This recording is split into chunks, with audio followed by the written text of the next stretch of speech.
युवक का नाम केशव था, युवती का प्रेमा। दोनों एक ही कॉलेज के और एक ही क्लास के विद्यार्थी थे। केशव नए विचारों का युवक था, जात पात के बंधनों का विरोधी। प्रेमा पुराने संस्कारों की कायल थी, पुरानी मर्यादाओं और प्रथाओं में पूरा विश्वास रखने वाली। लेकिन फिर भी दोनों में गाढ़ा प्रेम हो गया था और ये बात सारे कॉलेज में मशहूर थी। केशव ब्राह्मण होकर भी वैश्य कन्या प्रेमा से विवाह करके अपना जीवन सार्थक करना चाहता था। उसे अपने माता पिता की परवाह न थी, कुल मर्यादा का विचार भी उसे स्वांग सा लगता था।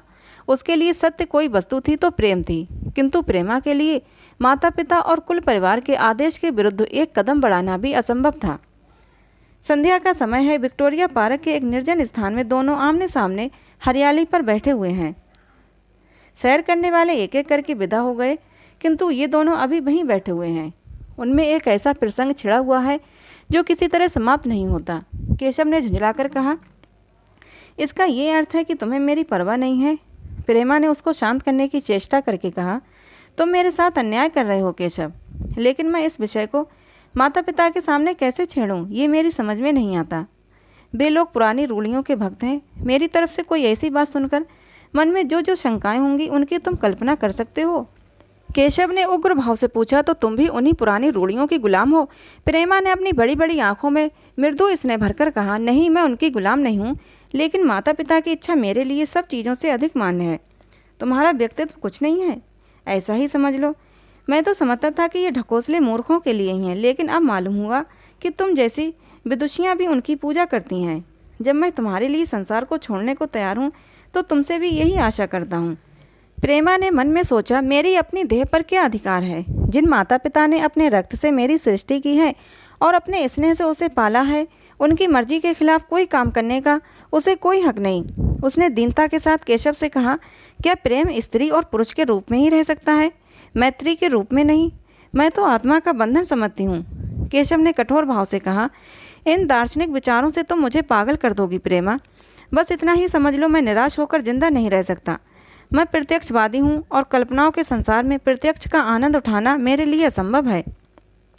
ये कहकर उसने प्रेमा का हाथ पकड़कर अपनी ओर खींचने की चेष्टा की। प्रेमा ने झटके से हाथ छुड़ा लिया और बोली, नहीं केशव, मैं कह चुकी हूँ कि मैं स्वतंत्र नहीं हूँ। तुम मुझसे ये चीज़ न मांगो जिस पर मेरा कोई अधिकार नहीं है। केशव को अगर प्रेमा ने कठोर शब्द कहे होते तो भी उसे इतना दुख ना हुआ होता। एक क्षण तक वो मन मारे बैठा रहा, फिर उठकर निराश भरे स्वर में बोला, जैसी तुम्हारी इच्छा। आहिस्ता आहिस्ता कदम सा उठाता हुआ वो वहाँ से चला गया। प्रेमा अब भी वहीं बैठी आंसू बहाती रही। रात को भोजन करके प्रेमा जब अपनी माँ के साथ लेटी तो उसकी आंखों में नींद न थी। केशव ने उसे एक ऐसी बात कह दी थी जो चंचल पानी में पड़ने वाली छाया की तरह उसके दिल पर छाई हुई थी। प्रतिक्षण उसका रूप बदलता था।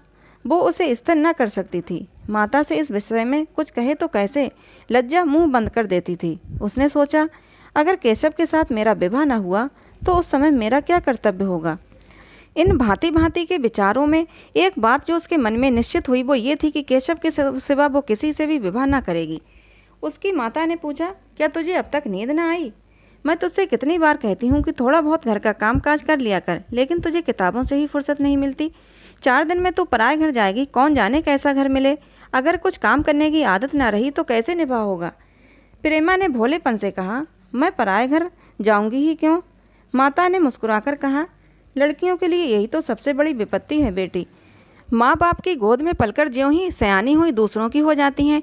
अगर अच्छे प्राणी मिलें तो जीवन आराम से कट गया, नहीं रो रो कर दिन काटना पड़े। सब कुछ भाग्य के अधीन है। अपनी बिरादरी में तो मुझे कोई घर नहीं भाता, कहीं लड़कियों का आदर नहीं, लेकिन करना तो बिरादरी में ही पड़ेगा। न जाने ये जात पात का बंधन कब टूटेगा। प्रेमा डरते डरते बोली, कहीं कहीं तो बिरादरी के बाहर भी विवाह होने लगे हैं। उसने कहने को कह दिया, लेकिन उसका हृदय काँप रहा था कि माताजी कुछ भांप न जाएं। माता ने विस्मय के साथ पूछा, क्या हिंदुओं में ऐसा हुआ है? फिर उसने आप ही आप उस प्रश्न का जवाब भी दिया, और 2-4 जगह ऐसा हो भी गया तो उससे क्या होता है। प्रेमा ने इसका कुछ जवाब न दिया। भय हुआ कि माता कहीं उसका आशय समझ न जाए।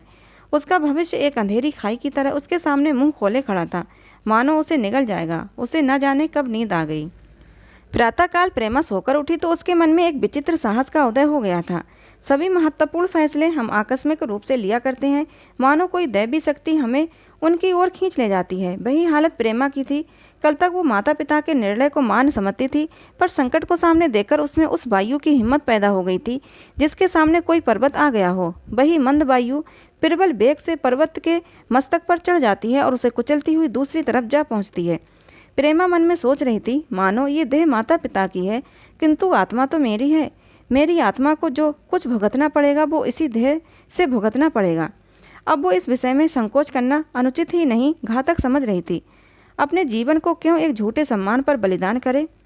उसने सोचा, विवाह का आधार अगर प्रेम ना हो तो वो देह का विक्रय है। आत्मसमर्पण क्यों बिना प्रेम के भी हो सकता है। इस कल्पना ही से न जाने किस अपरिचित युवक से उसका विवाह हो जाएगा। उसका हृदय विद्रोह कर उठा। वो अभी नाश्ता करके कुछ पढ़ने जा रही थी कि उसके पिता ने प्यार से पुकारा, मैं कल तुम्हारे प्रिंसिपल के पास गया था, वे तुम्हारी बड़ी तारीफ कर रहे थे। प्रेमा ने सरल भाव से कहा, आप तो यूं ही कहा करते हैं। नहीं, सच। ये कहते हुए उन्होंने अपनी मेज की दराज खोली और मखमली चौखटे में जड़ी हुई एक तस्वीर निकालकर उसे दिखाते हुए बोले, ये लड़का ICS के इम्तिहान में प्रथम आया है। इसका नाम तो तुमने सुना ही होगा। बूढ़े पिता ने ऐसी भूमिका बांध दी थी कि माँ उनका आशय न समझ सकी, लेकिन प्रेमा भाप गई। उनका मन तीर की भांति लक्ष्य पर जा पहुंचा। उसने बिना तस्वीर की ओर देखते ही कहा, नहीं, मैंने तो उसका नाम नहीं सुना। पिता ने बनावटी आश्चर्य से कहा, क्या तुमने उसका नाम नहीं सुना? आज के दैनिक पत्र में उसका चित्र और जीवन वृत्तांत छपा है। प्रेमा ने रुखाई से जवाब दिया, होगा, मगर मैं तो इस परीक्षा का कोई महत्व नहीं समझती।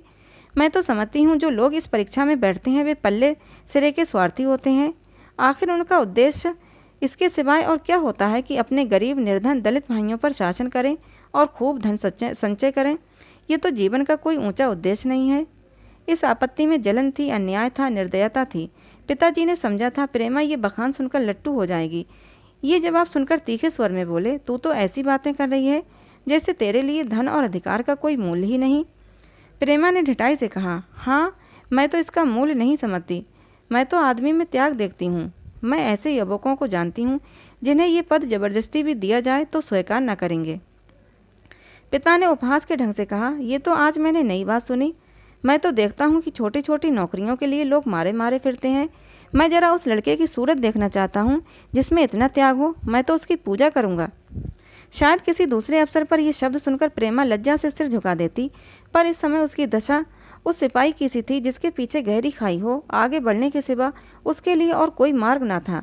अपने आवेश को संयम से दबाती हुई, आंखों में विद्रोह भरे, वो अपने कमरे में गई और केशव के कई चित्रों में से वो एक चित्र चुनकर लाई जो उसकी निगाह में सबसे खराब था और पिता के सामने रख दिया।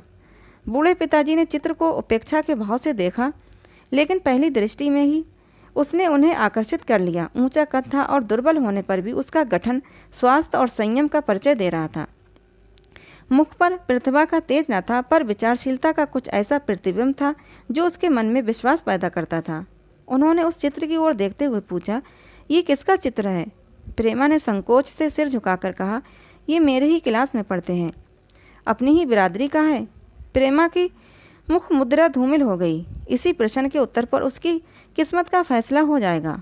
उसके मन में पछतावा हुआ कि मैं व्यर्थ में इस चित्र को यहाँ लाई। उसमें एक क्षण के लिए जो दृढ़ता आई थी वो इस पैने प्रश्न के सामने कातर हो उठी। दबी हुई आवाज़ में बोली, जी नहीं, वो ब्राह्मण हैं। और ये कहने के साथ ही क्षुब्ध होकर कमरे से निकल गई, मानो यहाँ की वायु में उसका गला घुटा जा रहा हो, और दीवार की आड़ में आकर रोने लगी। लाला जी को तो पहले ऐसा क्रोध आया कि प्रेमा को बुलाकर साफ साफ कह दें कि असंभव है। वे उसी गुस्से में दरवाजे तक आए, लेकिन प्रेमा को रोते देखकर नम्र हो गए। इस युवक के प्रति प्रेमा के मन में क्या भाव थे वो उनसे छिपे न रहे। वे स्त्री शिक्षा के पूरे समर्थक थे, लेकिन इसके साथ ही कुल मर्यादा की रक्षा भी करना चाहते थे। अपनी ही जाति के सुयोग्य वर्ग के लिए अपना सर्वस्व अर्पण कर सकते थे, लेकिन उस क्षेत्र के बाहर कुलीन से कुलीन और योग्य से योग्य वर्ग की कल्पना भी उनके लिए असहाय थी। इससे बड़ा अपमान वे सोच ही न सकते थे। उन्होंने कठोर स्वर में कहा, आज से कॉलेज जाना बंद कर दो। अगर शिक्षा कुल मर्यादा को डुबोना ही सिखाती है तो कुशिक्षा है। प्रेमा ने कातर कंठ से कहा, परीक्षा तो समीप आ गई है। लाला जी ने दृढ़ता से कहा, आने दो, और फिर अपने कमरे में जाकर विचारों में डूब गए। 6 महीने गुजर गए। लाला जी ने घर में आकर पत्नी को एकांत में बुलाया और बोले, जहाँ तक मुझे मालूम है केशव बहुत ही सुशील और प्रतिभाशाली युवक है। मैं तो समझता हूँ प्रेमा इस शोक में घुल घुल कर प्राण दे देगी। तुमने भी समझाया, मैंने भी समझाया, दूसरों ने भी समझाया, पर उस पर कोई असर ही नहीं होता। ऐसी दशा में हमारे लिए और क्या उपाय है? उनकी पत्नी ने चिंतित भाव से कहा।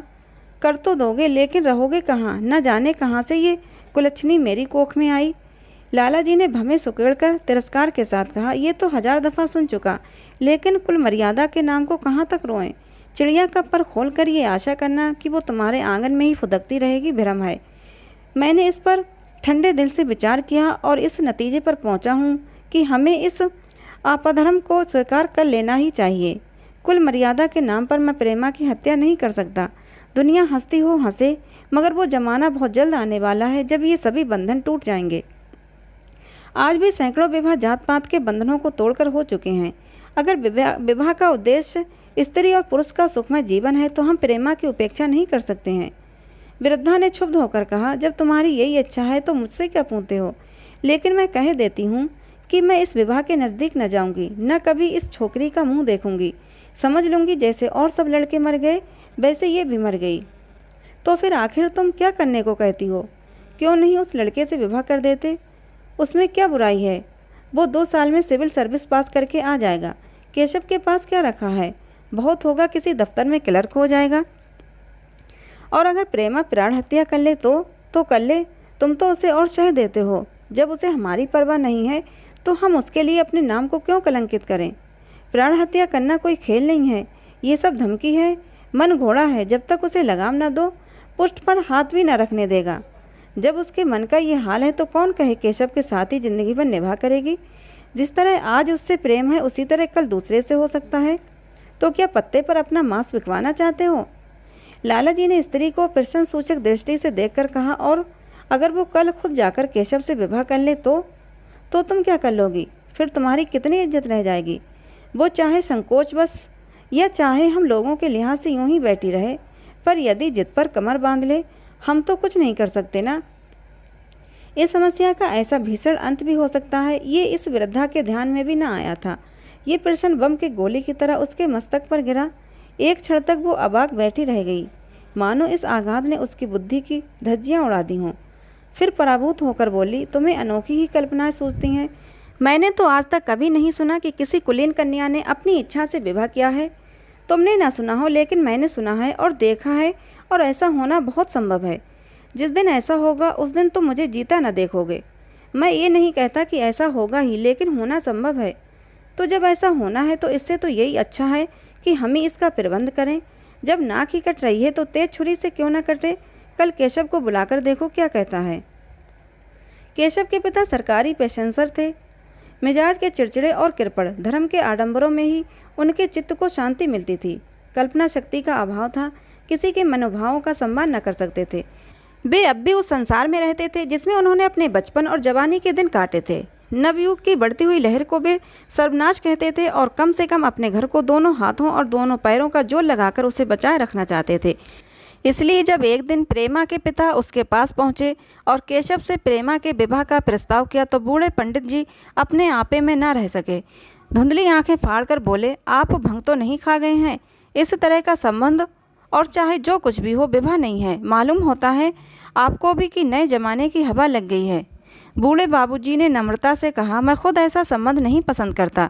इस विषय में मेरे भी वही विचार हैं जो आपके हैं, पर बात ऐसी आ पड़ी है कि मुझे विवश होकर आपकी सेवा में आना पड़ा। आजकल के लड़के और लड़कियां कितने स्वेच्छाचारी हो गए हैं ये तो आप जानते ही हैं। हम बूढ़े लोगों के लिए अब अपने सिद्धांतों की रक्षा करना कठिन हो गया है। मुझे भय है कि कहीं ये दोनों निराश होकर अपनी जान पर न खेल जाएं। बूढ़े पंडित जी जमीन पर पांव पटकते हुए गरज उठे, आप क्या कहते हैं साहब? आपको शर्म नहीं आती? हम ब्राह्मण हैं और ब्राह्मणों में भी कुलीन। ब्राह्मण कितने ही पतित हो गए हों, इतने मर्यादा शून्य नहीं हुए हैं कि बनिए बक्कलों की लड़की से विवाह करते फिरें। जिस दिन कुलीन ब्राह्मणों में लड़कियां न रहेंगी उस दिन ये समस्या उपस्थित हो सकती है। मैं कहता हूँ आपको मुझसे ये बात कहने का साहस कैसे हुआ? बूढ़े बाबूजी जितना ही दबते थे उतना ही पंडित जी बिगड़ते थे। यहाँ तक कि लाला जी अपना अपमान ज़्यादा न सह सके और अपनी तकदीर को कोसते हुए चले गए। उसी वक्त केशव कॉलेज से आया। पंडित जी ने तुरंत उसे बुलाकर कठोर कंठ से कहा, मैंने सुना है तुमने किसी बनिए की लड़की से अपना विवाह कर लिया है। ये खबर कहाँ तक सही है? केशव ने अनजान बनकर पूछा, आपसे किसने कहा? किसी ने कहा। मैं पूछता हूँ, ये बात ठीक है या नहीं? अगर ठीक है और तुमने अपनी मर्यादा को डुबोना निश्चय कर लिया है तो तुम्हारे लिए हमारे घर में कोई स्थान नहीं। तुम्हें मेरी कमाई का एक धेला भी नहीं मिलना। मेरे पास जो कुछ है वो मेरी अपनी कमाई है। मुझे अख्तियार है कि मैं उसे जिसे चाहूँ दे दूँ। तुम ये अनीति करके मेरे घर में कदम नहीं रख सकते। केशव पिता के स्वभाव से परिचित था। प्रेमा से उसे प्रेम था। वो गुप्त रूप से प्रेमा से विवाह कर लेना चाहता था। बाप हमेशा तो बैठे न रहेंगे। माता के स्नेह पर उसे विश्वास था।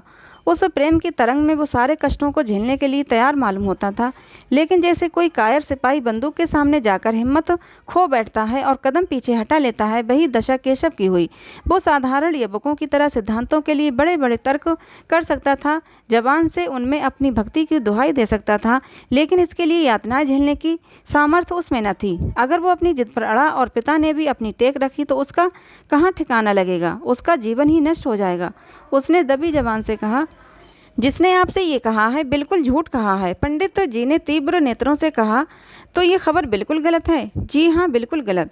तो तुम आज ही इसी वक्त उस बनिए को खत लिख दो और याद रखो कि अगर इस तरह की चर्चा फिर कभी उठी तो तुम्हारा सबसे बड़ा शत्रु मैं होऊंगा।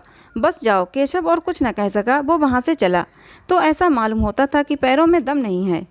दूसरे दिन प्रेमा ने केशव के नाम ये पत्र लिखा, प्रिय केशव, तुम्हारे पूज्य पिताजी ने लाला जी के साथ जो अशिष्ट और अपमानजनक व्यवहार किया है उसका हाल सुनकर मेरे मन में बड़ी शंका उत्पन्न हो रही है। शायद उन्होंने तुम्हें भी डांट फटकार बताई होगी। ऐसी दशा में मैं तुम्हारा निश्चय सुनने के लिए विकल हो रही हूँ। तुम्हारे साथ हर तरह का कष्ट झेलने को तैयार हूँ। मुझे तुम्हारे पिताजी की संपत्ति का मोह नहीं है। मैं तो केवल तुम्हारा प्रेम चाहती हूँ और उसी में प्रसन्न हूँ। आज शाम को यहीं आकर भोजन करो। दादा और माँ दोनों तुमसे मिलने के लिए बहुत इच्छुक हैं। मैं वो स्वप्न देखने में मगन हूँ जब हम दोनों उस सूत्र में बंध जाएंगे जो टूटना नहीं जानता, जो बड़ी से बड़ी आपत्ति में भी अटूट रहता है। तुम्हारी प्रेमा। संध्या हो गई और इस पत्र का कोई जवाब न आया। उसकी माता बार बार पूछती थी, केशव आए नहीं? बूढ़े लाला जी द्वार की ओर आंख लगाए बैठे थे। यहाँ तक कि रात के 9 बज गए पर ना तो केशव ही आए और न उनका खत। प्रेमा के मन में भांति भांति के संकल्प विकल्प उठ रहे थे। कदाचित उन्हें पत्र लिखने का अवकाश न मिला होगा या आज आने की फुर्सत न मिली होगी। कल अवश्य आ जाएंगे। केशव ने पहले उसके पास जो प्रेम पत्र लिखे थे उन सबको उसने फिर से पढ़ा। उनके एक एक शब्द से कितना अनुराग टपक रहा था, उनमें कितना कंपन था, कितनी विकलता, कितनी तीव्र आकांक्षा। फिर उसे केशव के वे वाक्य याद आए जो उसने सैकड़ों ही बार कहे थे। कितनी बार वो उसके सामने रोया था। इतने प्रमाणों के होते हुए निराशा के लिए कहाँ स्थान था, मगर फिर भी सारी रात उसका मन जैसे सूली पर टंगा रहा। प्रातःकाल केशव का जवाब आया। प्रेमा ने कांपते हुए हाथों से पत्र लेकर पढ़ा। पत्र हाथ से गिर गया। ऐसा जान पड़ा मानो उसकी देह का रक्त स्थिर हो गया हो। पत्र में लिखा था, मैं बड़े संकट में हूँ कि तुम्हें क्या जवाब दूँ। मैंने इधर इस समस्या पर खूब ठंडे दिल से विचार किया और इस नतीजे पर पहुँचा हूँ कि वर्तमान दशाओं में मेरे लिए पिता की आज्ञा की उपेक्षा करना दुस्सह है। मुझे कायर न समझना, मैं स्वार्थी भी नहीं हूँ, लेकिन मेरे सामने जो बाधाएं हैं उन पर विजय पाने की शक्ति मुझ में नहीं है। पुरानी बातों को भूल जाओ। उस समय मैंने इन बाधाओं की कल्पना न की थी। प्रेमा ने एक लंबी गहरी जलती हुई सांस खींची और उस खत को फाड़कर फेंक दिया। उसकी आंखों से अश्रुधार बहने लगी। जिस केशव को उसने अपने अंतःकरण से बर लिया था वो इतना निष्ठुर हो जाएगा, इसकी उसको रत्ती भर भी आशा न थी। ऐसा मालूम पड़ा मानो अब तक वो कोई सुनहरा स्वप्न देख रही थी, पर आंखें खुलने पर वो सब कुछ अदृश्य हो गया। जीवन में जब आशा ही लुप्त हो गई तो अब अंधकार के सिवा और क्या रहा। उसने हृदय की सारी संपत्ति लगाकर उसने एक नाव लदवाई थी। वो नाव जलमग्न हो गई थी। अब दूसरी नाव कौन कहाँ से लदवाए? अगर वो नाव टूटी है तो उसके साथ वो भी डूब जाएगी। माता ने पूछा, क्या केशव का पत्र है? प्रेमा ने भूमि की ओर ताकते हुए कहा, हाँ। उनकी तबीयत अच्छी नहीं है। इसके सिवा वो और क्या कहे? केशव की निष्ठुरता और बेवफाई का समाचार कहकर लज्जित होने का साहस उसमें न था। दिन भर वो घर के काम धंधों में लगी रही, मानो उसे कोई चिंता ही नहीं है। रात को उसने सबको भोजन कराया, खुद भी भोजन किया और बड़ी देर हारमोनियम पर गाती रही। मगर सवेरा हुआ तो उसके कमरे में उसकी लाश पड़ी हुई थी। प्रभात की सुनहरी किरणें उसके पीले मुख को जीवन की आभा प्रदान कर रही थीं। दोस्तों, ये कहानी आपको कैसी लगी कमेंट करके ज़रूर बताना। अच्छी लगी हो तो प्लीज़ एक लाइक और चैनल को सब्सक्राइब जरूर कर लेना। मिलते हैं अगली किसी नई कहानी में।